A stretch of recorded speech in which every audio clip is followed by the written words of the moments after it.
Hello Anushree, আজকে chapter 1 কেমিস্ট্রিটা কিছু part আমি এক্সপ্লেন করছি, আর নেক্সট পার্ট আমি নেক্সট ভিডিওতে তোমাকে পাঠিয়ে দেবো। এই চ্যাপ্টারের বেশিরভাগ অংশটাই কিন্তু রিভিশন, যেটা তোমরা অলরেডি আগের চ্যাপ্টারে অনেকটা কিছুই পড়েছো, তো ওটাকে আবার থেকে এই ক্লাসে ইন্ট্রোডিউস করানো হয়েছে। এরকম অনেক কিছু আছে যেগুলো তোমরা নতুন শিখবে। ঠিক আছে, তো শুরু করছি। ম্যাটার, চ্যাপ্টারের নাম ম্যাটার ইন আওয়ার সারাউন্ডিংস। তো সবচেয়ে প্রথমে যেটা তোমাকে এই চ্যাপ্টারে জানতে হবে ওটা হচ্ছে ম্যাটার, যেটা তুমি জানো আশা করি। তো matter is anything has, matter যেটা এমন একটা জিনিস which occupies mass and has volume, তো ওটাকে ম্যাটার বলা হয়। ম্যাটারের 3টে পার্ট হয়, এটা আমরা জানি, যেটা সলিড, লিকুইড আর গ্যাস। ঠিক আছে, এখন কিছু একটা ফিজিক্যাল নেচার অফ ম্যাটারও কিছু হয়, তো ওটা কী?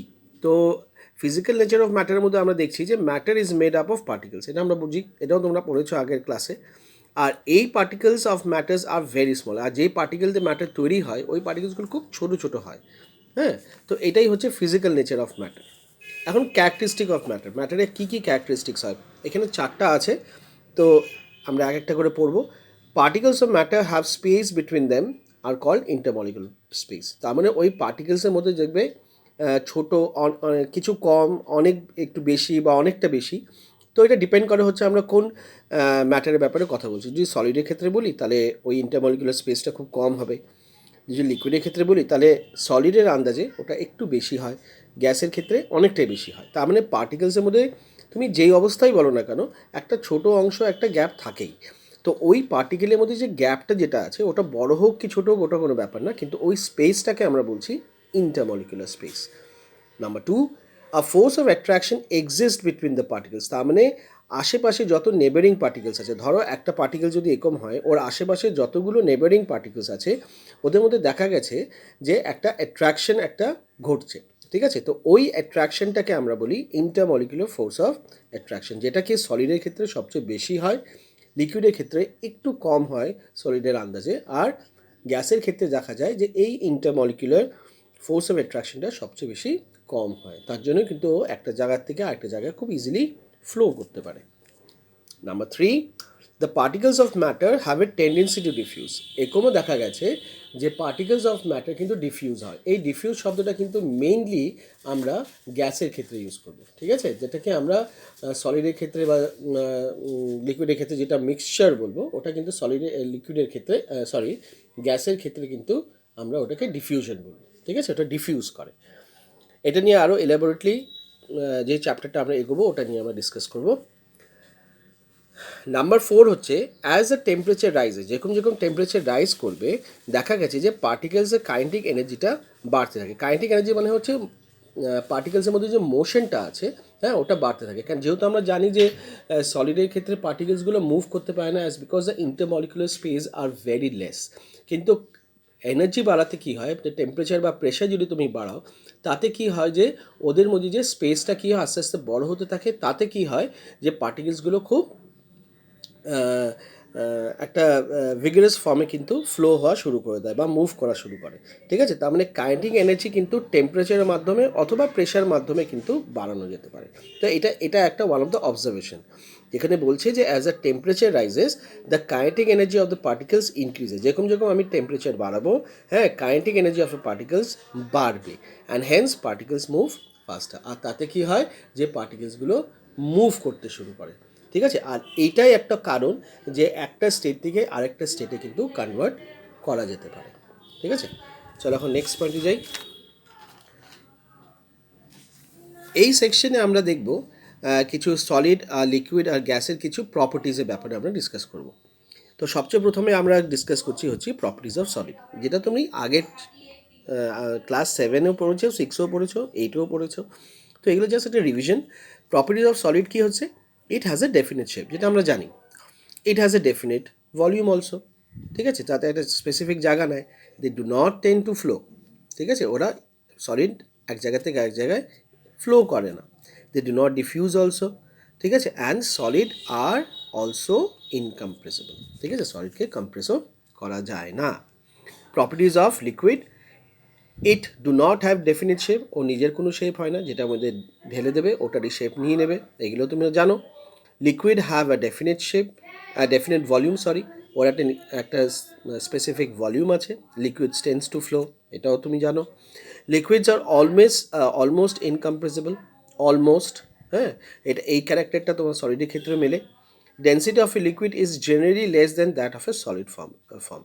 তার মানে এখানে কি বলছে যে লিকুইডের যে ডেন্সিটিটা আছে ওটা সলিডের আন্দাজে কিন্তু একটু কম। এটা কারণটা কি, একটু আগে কিন্তু আমরা ক্যারেক্টারিস্টিক অফ ম্যাটারটা পড়েছি, তাতে কি বোঝাচ্ছে যে ইন্টারমলিকুলার স্পেস যেটা আছে ওটা সলিডের ক্ষেত্রে যতটা হয় অতটা কিন্তু লিকুইডের ক্ষেত্রে হয় না, মানে ওটা বেশি হয়। তাতে কি হয় যে ওদের মধ্যে কিন্তু ডেন্সিটিটা কম দেখা যায় লিকুইডের ক্ষেত্রে, যেটা সলিডের ক্ষেত্রে খুব বেশি দেখা যাচ্ছিল।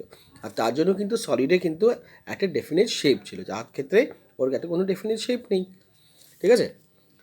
প্রপার্টিজ অফ গ্যাসেস, এটার ক্ষেত্রে তুমি দেখবে যেহেতু ইন্টারমলিকুলার স্পেস কম, অ্যাট্রাকশন কম, তার সবই কিন্তু সলিড আর লিকুইড থেকে সবই একটু বেশিই পাবে।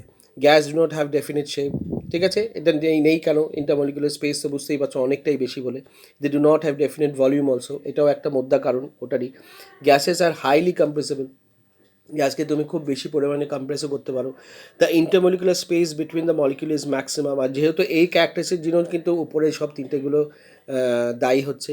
গ্যাসেস ডিফিউজেস ভেরি ইজিলি, ঠিক আছে, এটাও একটা কারণ, এটাই জন্য ইন্টারমলিকুলার স্পেস খুব বেশি আছে বলে, ঠিক আছে, খুব তাড়াতাড়ি ডিফিউজ হয়ে যায় বা অন্য কিছু ওর মধ্যে মিশতে পারে, হ্যাঁ, অন্য গ্যাস ওর সঙ্গে মিশেও যেতে পারে, মানে গ্যাসের মধ্যে মিক্সচারটাকে আমরা সাধারণত ডিফিউশন বলি।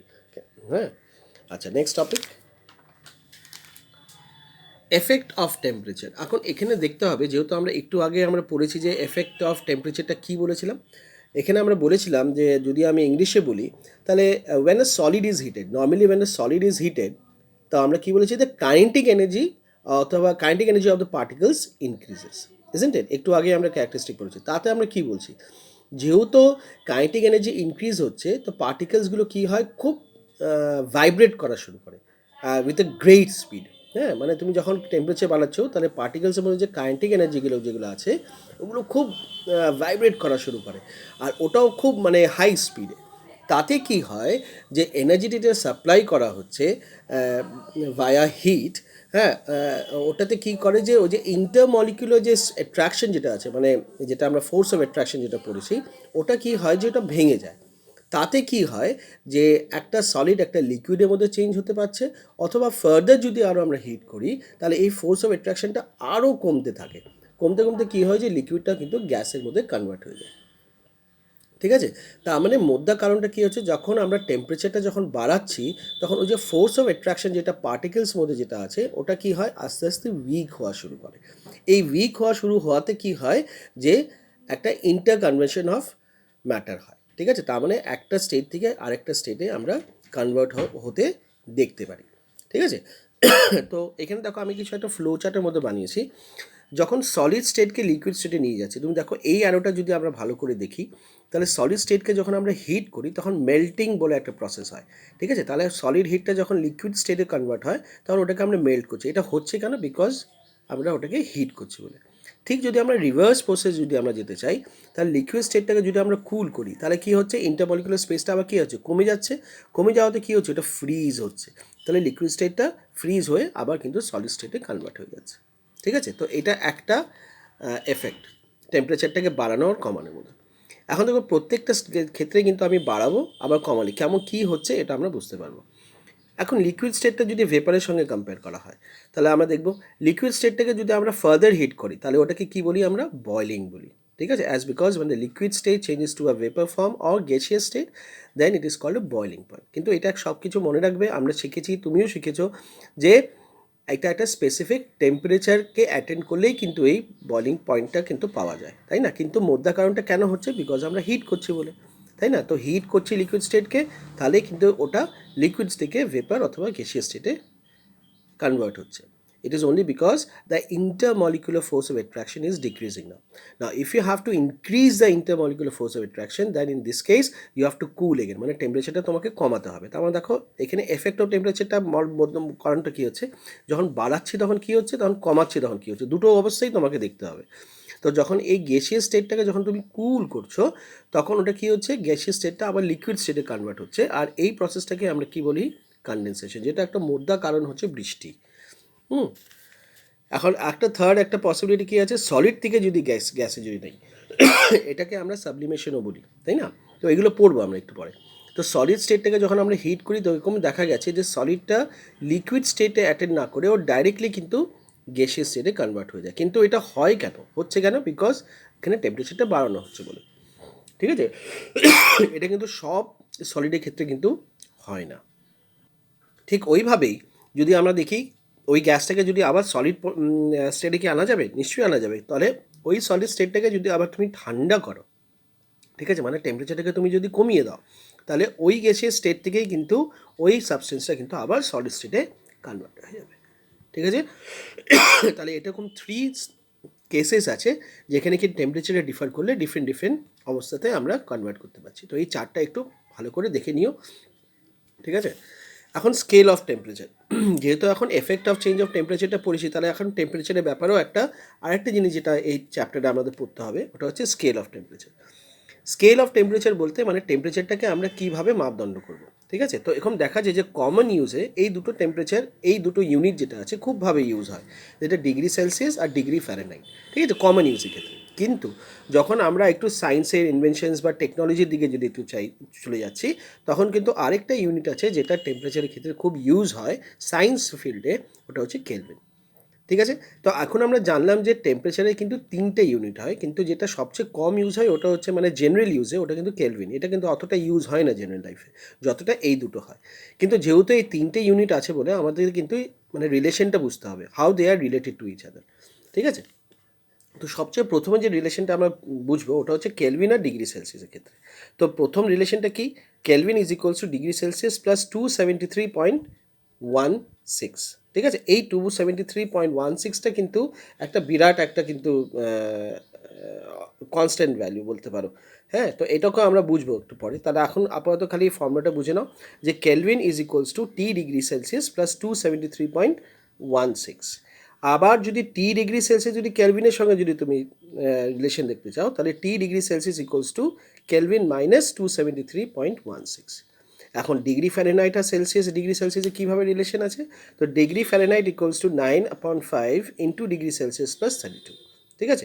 তো এই যে তোমার ফর্মুলাসগুলো যেগুলো আছে এগুলো কিন্তু ডেরিভেশনস কিন্তু আসবে না। এগুলো কেন লেখা হয়েছে এগুলো কিন্তু আসবে না, জাস্ট তোমাকে মনে রাখতে হবে অন বেসিস অফ দিস, মানে এই ফর্মুলাগুলো উপরে কিন্তু অঙ্ক আসবে, খুব সাধারণ সাধারণ অঙ্ক। মানে ধরো তোমাকে ডিগ্রি সেলসিয়াস দিয়ে দিল, তাহলে কেলভিনে কীভাবে চেঞ্জ করবে, অথবা তোমাকে কেলভিনে দেওয়া আছে ডিগ্রি সেলসিয়াসে কীভাবে চেঞ্জ করবে, অথবা ডিগ্রি ফ্যারেনহাইটে আছে ডিগ্রি সেলসিয়াসে কীভাবে চেঞ্জ করবে, আবার ডিগ্রি সেলসিয়াসে থাকলে ডিগ্রি ফ্যারেনহাইটে কীভাবে চেঞ্জ করবে। তো এরকম অঙ্ক কিছু কিছু পাবে যেগুলো খুব বেশি হলে 2 মার্কসের থাকবে আর কি, ঠিক আছে? চলো নেক্সট পার্টে যাচ্ছি। আচ্ছা, এখানে আমি কিছু 4টা এক্সাম্পল দেখেছি যেখানে কনভার্সনসগুলো বোঝানো হয়েছে। যেরকম কি, ওটা হচ্ছে প্রথম আমি দেখেছি যে ডিগ্রি সেলসিয়াস যদি কেলভিনে যদি চেঞ্জ করা হয়, ঠিক আছে, হ্যাঁ, তাহলে কি কেমন করে করবো? তো এটা খুব ইজি, এটা ফর্মুলাটা জাস্ট ইউজ করবো। তো 200 ডিগ্রি সেলসিয়াস টু কেলভিনে কী আছে দেখো, এটা এই ফর্মুলাটা ইউজ করেছি। তো যেহেতু ডিগ্রি সেলসিয়াস দেওয়া আছে, আমরা এই জায়গাটা 200 ডিগ্রি সেলসিয়াস লিখেছি, এর সঙ্গে প্লাস করেছি। তাহলে এইভাবে তুমি ডিগ্রি সেলসিয়াসটা কেলভিনের মধ্যে ইউজ করে দিতে পারো। আবার যদি কেলভিনটাকে আবার ডিগ্রি সেলসিয়াসে নিতে হয় তাহলে কীভাবে করবো? এই ক্ষেত্রে আমরা এই ফর্মুলাটা ইউজ করছি। তো degree Celsius equals to Kelvin minus 273.16। তো এটাকে এই জায়গায় তুমি কেলভিনের জায়গায় 450 লিখলে 273.16কে মাইনাস করে দিলে তো আনসারটা 176.83 ডিগ্রি সেলসিয়াস হয়ে গেল। So these are very easy conversions. এখন ডিগ্রি সেলসিয়াসকে যদি ডিগ্রি ফ্যারেনহাইটে করতে হয়, ঠিক আছে, তো ডিগ্রি ফ্যারেনহাইটে করলে এই ফর্মুলাটা ইউজ করবো সিম্পলি। তো ডিগ্রি ফ্যারেনহাইটে ডিগ্রি সেলসিয়াসের জায়গায় এই ভ্যালুটা পুট করবো, দেখো কাটাকুটি করলাম, করলে পরে এই যে সলিউশনটা কত বেরোলো, 77 ডিগ্রি ফ্যারেনহাইট। এখন যদি আমি উল্টোটা করি, যেরকম ডিগ্রি ফ্যারেনহাইটটাকে যদি আমি ডিগ্রি সেলসিয়াসে চেঞ্জ করি, তাহলে আমরা এই ফর্মুলাটাই ইউজ করবো, কিন্তু এখন ডিগ্রি ফ্যারেনহাইটের জায়গায় আমরা ওই ভ্যালুটা পুট করবো 100। তো এটা করছি কেমন করে? এটা জাস্ট একটা ইকুয়েশন, লিনিয়ার ইকুয়েশন তুমি যেরকম করেছো। তো প্লাস 32কে সব জায়গায় আমি এদিকে নিয়ে আসলাম। তো 100 মাইনাস 32 কত হলো? 68, ঠিক আছে? তারপরে এই 5টাকে আর 9টাকে বাঁ দিকে ট্রান্সপোজ করলাম। তো 5টা এটার সঙ্গে ইন্টু হবে, 9টা নিচে চলে আসবে, করার পরে আনসারটা কিছু আসবে। ডিগ্রি সেলসিয়াসটাকে কত করে লিখলাম? 37.7 ডিগ্রি সেলসিয়াস, ঠিক আছে? এটা একটা জাস্ট এক্সাম্পল যেগুলো তোমার অঙ্ককে তোমাকে দেওয়া হবে, ঠিক আছে? আরেকটা খুব ইম্পর্টেন্ট জিনিস আমি মিস করে গেছি, ওটা হচ্ছে তুমি দেখো, ওটা হচ্ছে inter conversion of solid of matter. কেন কি, যেহেতু আমরা একটু টেম্পারেচারের ব্যাপারে কথা বলেছিলাম, ঠিক আছে, ওটা করার আগে আমাদেরকে এটা বোঝা উচিত ছিল যে what is the inter conversion of state of matter. তো ইন্টার কনভার্সন মানে কী হচ্ছে, এটা তো বোঝাই যাচ্ছে এটা শব্দ দিয়ে, যে যখন একটা স্টেট আরেকটা স্টেটের মধ্যে যখন চেঞ্জ হয়ে যায়, মানে একটা সলিড স্টেট যদি লিকুইডে চেঞ্জ হয়, অথবা লিকুইড যদি ভেপারে চেঞ্জ হয়, অথবা সলিডটা যদি ডাইরেক্টলি ভেপারে চেঞ্জ হয়, তো এই যে স্টেটের যে মধ্যে পরিবর্তন হচ্ছে, মানে কনভার্সন হচ্ছে, এটাকেই আমরা inter conversion of state of matter বলি। ঠিক আছে, তাহলে what would be the definition of interconversion of state of matter? এটা কি দেখো, দ্য ফেনমেনা অথবা অ্যাক্ট, কোনো একটা অ্যাক্ট অথবা phenomena of change of matter from one state to another and back to the original state, আবার যেন ব্যাকও আসতে পারে, by altering the condition of temperature. ঠিক আছে, যেটা আমরা একটু আগে শিখলাম, একটা জায়গায় আমরা হিট করছিলাম, হিট করে আমরা আরেকটা স্টেটে যাচ্ছি, আবার টেম্পারেচারটা কমিয়ে দিলে পরে ওই স্টেটটা আবার আগের স্টেটের মধ্যে ফিরে যাচ্ছিল। তো এখানে বলছে altering the condition of temperature and pressure is called interconversion of states of matter. তো এখানে দেখো আমি দুটো জিনিসে উল্লেখ করেছি, condition of temperature and pressure. তো আমরা প্রথম ক্ষেত্রে কিন্তু এফেক্ট অফ টেম্পারেচার করেছি, এরপরে আস্তে আস্তে আমরা দেখবো যে প্রেশারের মধ্যে যখন আমরা চেঞ্জেস আনি তখন কীভাবে ইন্টার কনভার্সনটা ঘটছে বা ঘটে। কিছু খুব ইম্পর্টেন্ট ডেফিনেশনস খুব জিজ্ঞেস করে মানে এই ক্লাসে, যে ডিফাইন ফিউশন বা মেল্টিং পয়েন্ট ও বলিং, এগুলো তোমরা this are all the division part, তবুও আমি একটু বলে দিচ্ছি ফিউশনটা কি। ফিউশন হচ্ছে the process of conversion of a matter from its solid state to its liquid state. ঠিক আছে, তার মানে এমন একটা প্রসেস যেটার মাধ্যমে আমি সলিড স্টেটটাকে লিকুইড স্টেটে কিন্তু কনভার্ট করছি, but you have to keep it in mind that it should be done at specific condition of temperature and pressure. তার মানে একটা কোনো স্পেসিফিক টেম্পারেচার অথবা প্রেশার অ্যাটেন্ড করলে পরেই কিন্তু ওই ফিউশনটা হবে, তার মানে সলিডটা লিকুইড স্টেটে চেঞ্জ হবে। ঠিক আছে, তার মানে ফিউশন মানে কি, সলিড স্টেট টু লিকুইড স্টেটে চেঞ্জ হওয়া under specific condition of temperature and pressure. Okay, now what is melting point? Melting পয়েন্টে নিশ্চয়ই তুমি আন্দাজ করতেই পারছো, যেরকম এটা কি, এটা একটা সলিড স্টেটটা কি হচ্ছে, দ্য সাপোজ ওইরকম যদি বলি, দ্য ডেফিনেট টেম্পারেচার, একটা কোনো একটা definite temperature at which a solid starts melting, মানে সলিডটা কী হবে, মেল্ট করা শুরু করবে, আর ওই পয়েন্টটাকেই আমরা কিন্তু মেল্টিং পয়েন্ট বলবো। ঠিক আছে, সলিড স্টার্টস মেল্টিং। এখন তুমি যদি একটা আইস নাও, তো ওই আইস কখন গিয়ে মেল্ট করবে? সাধারণত কিন্তু আইস কিন্তু -°C থাকে, কিন্তু ওই আইসটা যখন একটা স্পেসিফিক টেম্পারেচার অ্যাটেন্ড করবে বা ডেফিনেট টেম্পারেচার অ্যাটেন্ড করবে, দ্যাট ইজ 0°C, তখন কিন্তু ওই সলিডটা কিসে চেঞ্জ করা শুরু করবে, লিকুইডে চেঞ্জ করা শুরু করবে। তাহলে ওই যে পয়েন্টটা যেটা হলো, that is 0°C, that particular point from where the solid starts melting, that particular point is called melting point. Okay, now what is boiling? Boiling তো বুঝতেই পারছো এটা কার ক্ষেত্রে হবে, অবশ্যই liquid state to vapour, isn't it? So the process of conversion of matter from its liquid state to vapor, কিন্তু এটাও কিন্তু একটা আবার স্পেসিফিক কন্ডিশন অফ টেম্পারেচার আর প্রেশারের মধ্যেই কিন্তু সম্ভব। ঠিক আছে, আর এটা মনে রেখো যে বয়লিংটা কিন্তু একটা বাল্ক ফিনমেনা। বাল্ক ফিনমেনা হচ্ছে মানে কি, এটা খুব বড় পরিমাণে হয় কিন্তু বয়লিংটা। ঠিক আছে, এটা কিন্তু একটার মধ্যে হয় না, এটা অনেক বড় পরিমাণে হয়। ঠিক আছে, তো লিকুইড তুমি যখন এই যে আমাদের যে জিওগ্রাফিতে যে পড়েছো, যে সব এভাপোরেশন যেগুলো হচ্ছে, জলগুলো এভাপোরেট করে ক্লাউডস হচ্ছে অ্যান্ড অল, তো এই যে এভাপোরেশন যেগুলো হচ্ছে এটা কিন্তু একটা বাল্ক ফর্মেশন হয়। ঠিক আছে, সাবলিমেশনটা কি একটু আগেই পড়লাম। আচ্ছা, এটার আগে পড়ে নেবো বয়লিং পয়েন্টটা কি। তো যেরকম মেল্টিং পয়েন্ট একটা এমন একটা পয়েন্ট যেখানে সলিডটা লিকুইড হচ্ছে, ঠিক ওইভাবেই এমন একটা পয়েন্ট যখন লিকুইডটা অ্যাটেন্ড করে আর ওটা ভেপারে চেঞ্জ হয়ে যায়। ঠিক আছে, সাধারণত এটা কখন হয়, এটা হয় 100°C, যেটা আমরা ছোটোবেলায় পড়েছি। তাহলে it is a temperature at which a liquid starts boiling. ঠিক আছে, হ্যাঁ, বয়লিং আর changes to vapour form, isn't it? Now what is a sublimation? Sublimation কি, আমরা যখন থার্ড কন্ডিশনে একটা পড়েছিলাম না, এফেক্ট অফ টেম্পারেচারে, যে সলিডটা ডিরেক্টলি লিকুইডে চেঞ্জ হয়ে যাচ্ছে। তো এরকম কিছু আমরা ইউনিক সলিডও জানি যেটা লিকুইড স্টেটে অ্যাটেন্ড করে না। ঠিক আছে, ওরা ডাইরেক্ট টেম্পারেচার বাড়ালেই কিন্তু ডাইরেক্ট কিসে চলে যায়, ভেপার স্টেটে চলে যায়। তো the process of change of state from solid directly to gaseous state without passing through the liquid state, এটা মনে রাখো, ওরা কিন্তু লিকুইড স্টেট অ্যাটেন্ড করে না। ঠিক আছে, অ্যান্ড ভাইস ভার্সা হতে পারে কিনা, and vice versa on cooling is called as sublimation. Example তুমি নিতেই পারো অনেক কিছু, যেরকম ন্যাপথেলিন আছে, ক্যাম্ফার আছে, তারপরে অ্যামোনিয়াম ক্লোরাইড আছে, আয়োডিন আছে, ঠিক আছে? তো এগুলো ক্ষেত্রে দেখা যায় যে যখনই তুমি টেম্পারেচার বাড়াবে, চট করে ওরা কিন্তু সলিড থেকে লিকুইডে কনভার্ট হয়ে যাবে। ভেপোরাইজেশন, ভেপোরাইজেশনটা কি? যখন liquid state changes to a gaseous state, but it should attain a specific condition of temperature and pressure, তাহলেই কিন্তু ওই লিকুইড স্টেটটা গ্যাসিয়াসের মধ্যে চেঞ্জ করবে। তাহলে এটাও একটা process of conversion. Fine, this are all the process of conversions. Freezing কি? Freezing মানে বুঝতেই পারছো, যখন আমরা টেম্পারেচারটা কমাচ্ছি, তো কমালে কি হচ্ছে, যখন আমরা লিকুইডের টেম্পারেচারটা কমিয়ে দেবো তখন ওটা সলিড স্টেটে চেঞ্জ হবে। তাহলে এটাও একটা প্রসেস অফ কনভার্সন, যেখানে কি আমরা দেখতে পারি যে liquid state changes to solid state, কিন্তু এটাও আবার depends on the specific condition of temperature and pressure. তো everything depends on the specific temperature and pressure. ঠিক আছে? এটা না যে তুমি ঠান্ডা করলে সঙ্গে সঙ্গে হয়ে গেল, ওটা একটা পার্টিকুলার টেম্পারেচার আর প্রেশারকে অ্যাটেন্ড করতে হবে, তাহলেই কিন্তু ওই স্টেটটা কিন্তু চেঞ্জ হবে। ঠিক আছে?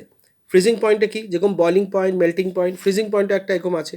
তার মানে একটা ডেফিনেট টেম্পারেচার যেখানে liquid will change to a solid state. ঠিক আছে? কনডেনসেশন, কনডেনসেশন মানে কি? এটাও একটা প্রসেস অফ কনভার্সন, যেখানে দেখা যায় যে গ্যাসিয়াস স্টেটটা লিকুইডে চেঞ্জ হয়ে যাচ্ছে। ঠিক আছে? কনডেনসেশন, যেটা আমরা বৃষ্টির ক্ষেত্রে পড়েছি, জিওগ্রাফিতে পড়েছো। So it is a process of conversion in which gaseous state changes two liquid state, কিন্তু এটা আবার একটা কি, at specific condition of temperature and pressure. ঠিক আছে? আর এটারই রিভার্স প্রসেস হচ্ছে কি, ভেপোরাইজেশন। ওকে? সো আশা করি যদি না বুঝতে পারো তাহলে ভিডিওটাকে আরেকবার একটু পিছিয়ে করে নিও, সবগুলো ডেফিনিশনগুলো লিখে নিও। ঠিক আছে? যেরকম যেরকম করে আমি ইংলিশে বললাম, আর যা যা তুমি দেখছো সব কিছুই কিন্তু খাতাতে একটু লিখে নিও। ঠিক আছে? চলো এখন আমরা নেক্সট টপিকে যাই। নেক্সট টপিকটা হচ্ছে, যেটা আশা করি তোমাদের জন্য হয়তো একটু নতুন হতে পারে, ল্যাটেন্ট হিট। ল্যাটেন্ট হিটটা কি? ল্যাটেন্ট মানে হচ্ছে কিন্তু হিডেন, হ্যাঁ, যেটাকেই মানে লুকিয়ে থাকে। ল্যাটেন্ট ইজ লুকিয়ে থাকা। আর তার জন্য এই যে টেম্পারেচার যেটা আছে ল্যাটেন্ট হিটটা, এটা কিন্তু এখানে দেখো আমি লিখেছি, it cannot be detect by thermometer. ঠিক আছে? এই ল্যাটেন্ট হিটটা cannot be detect by thermometer. তুমি কিন্তু থার্মোমিটার দিয়ে কিন্তু ল্যাটেন্ট হিট মেজার করতে পারবে না। তো ল্যাটেন্ট হিটটা কী? তো দেখো এখানে, when a heat is given to a substance, ঠিক আছে, যখন আমরা হিট কোনো সাবস্টেন্সকে যখন আমরা দিই, ইটস টেম্পারেচার ইনক্রিজেস, ও টেম্পারেচারটা বেড়ে যাবে, তাই না? However when heat is supplied to change a physical state, তার মানে যেই হিটটা সাহায্য করে ফিজিক্যাল স্টেটটা চেঞ্জ করতে, ঠিক আছে, of substance, there is no increase in temperature of a substance, তখন কিন্তু কোনো টেম্পারেচারটা ইনক্রিজ হয় না। ওটা কিন্তু ওই যে হিডেন হিটটা যেটা থাকে, ওটাই কিন্তু হেল্প করে যে কোনো ফিজিক্যাল স্টেটটা একটা অবস্থা থেকে আরেকটা অবস্থায় চেঞ্জ হতে। তো ওই যে হিটটা যেটা আছে, thus the heat energy which has to be supplied to change the state of substance is called latent heat. তার মানে এই ল্যাটেন্ট হিটের জন্যই কিন্তু কোনো সাবস্টেন্স একটা স্টেট থেকে আরেকটা স্টেটে কিন্তু চেঞ্জ হচ্ছে। আর এটা কিন্তু প্রত্যেকটা ম্যাটারে কিন্তু এটা থাকে। ঠিক আছে? দাস তার জন্য এখানে বলা আছে দ্য হিট এনার্জি, যেই হিট এনার্জিটা সাপ্লাই করা হয় to change the state of substance, ওটাকেই আমরা ল্যাটেন্ট হিট বলি। ঠিক আছে? ল্যাটেন্ট হিট দু রকম হয়, একটা হচ্ছে ল্যাটেন্ট হিট অফ ফিউশন, আর একটা হচ্ছে ল্যাটেন্ট হিট অফ ভ্যাপোরাইজেশন। ঠিক আছে? এই দুটো কিন্তু খুব আসে ডেফিনেশন। ঠিক আছে? তো এটা কি হচ্ছে দেখো, ল্যাটেন্ট হিট অফ ভ্যাপোরাইজেশনটা কি? Amount of heat energy that is required to convert. ঠিক আছে? তার মানে দেখো কতটা, কিছু হিট এনার্জি তো নিশ্চয়ই দরকার হবে একটা স্টেটকে একটা স্টেটে চেঞ্জ করার জন্য। তার মানে amount of heat energy that is required to convert, কি কাকে কনভার্ট করা হচ্ছে, 1 kg of solid into liquid. তার মানে 1 kg অফ সলিডকে যদি আমি লিকুইডে চেঞ্জ করতে চাই, তার জন্য যতটা অ্যামাউন্ট অফ এনার্জির দরকার পড়ছে without any rise in temperature, মানে তুমি কিন্তু এক্সট্রা কোনো রাইজ ইন টেম্পারেচার করছো না, মানে 100 ডিগ্রি সেলসিয়াসে কিন্তু আছে ওটা। হ্যাঁ, ঠিক আছে? তার মানে না, সলিডকে যখন তুমি লিকুইডে চেঞ্জ করছো, সলিডকে লিকুইডে চেঞ্জ করতে গেলে তোমাকে 0 ডিগ্রি সেলসিয়াস অ্যাটেন্ড করতে হবে, যদি আমি আইসের ক্ষেত্রে করি। ঠিক আছে? কিন্তু ওই 0 ডিগ্রি সেলসিয়াসে থাকবে।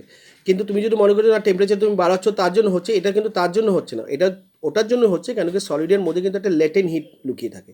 ওই ল্যাটেন্ট হিটটাই কিন্তু সলিডটাকে লিকুইডে কিন্তু চেঞ্জ করছে।